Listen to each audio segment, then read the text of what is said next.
السلام علیکم ورحمۃ اللہ۔ آج کی آیت سورۃ البقرہ آیت نمبر 9۔ دھوکہ جو انسان دوسروں کو نہیں خود اپنے آپ کو دیتا ہے۔ اعوذ باللہ من الشیطان الرجیم، بسم اللہ الرحمن الرحیم۔ اللہ سبحانہ و تعالیٰ نے ارشاد فرمایا، یخادعون اللہ والذین آمنوا وما یخدعون الا انفسهم وما یشعرون، یعنی وہ اللہ اور ایمان والوں کو دھوکہ دیتے ہیں لیکن حقیقت میں وہ خود اپنے آپ کو دھوکہ دے رہے ہیں مگر سمجھتے نہیں۔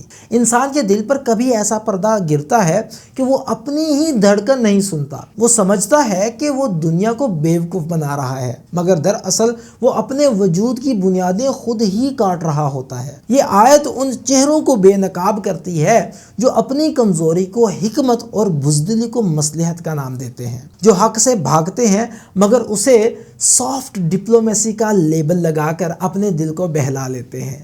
یہ آیت ماضی کی داستان نہیں، یہ ہمارے گھروں، دفاتر، سوشل میڈیا اور آج کے معاشرے کا آئینہ ہے۔ زبان پر ایمان، فیصلے دنیا کے خوف پر۔ آج لاکھوں لوگ کہتے ہیں ہم دین والے ہیں مگر زندگی کے بڑے فیصلے، کریئر، پالیٹکس، رزق سب دنیا کے ڈر سے ہوتا ہے نہ کہ اللہ کی رضا سے۔ یہی دھوکہ ہے۔ زبان پر امن مگر حق کے راستے سے فرار۔ لوگ کہتے ہیں ہم ٹکراؤ نہیں چاہتے، ہم ماڈریٹ ہیں۔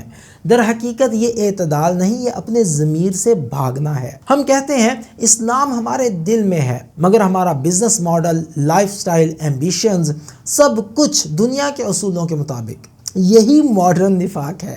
پریکٹیکلی ہم اس آیہ مبارکہ کو کیسے اپنی زندگی میں لا سکتے ہیں؟ ہر فیصلے سے پہلے دیکھو میں اللہ کے خوف سے چل رہا ہوں یا دنیا کے۔ کمزوری کو مصلحت کا خوبصورت لیبل نہ دو۔ سچ پر کھڑے رہو چاہے کراؤڈ کہیں اور کھڑا ہو۔ اپنے عمل کو پرکھو، دعووں کو نہیں۔ یاد رکھو دھوکہ اللہ کو نہیں صرف خود کو دیا جاتا ہے۔ یا اللہ ہمارے دلوں سے ہر فریب، ہر نفاق، ہر ڈر دور فرما۔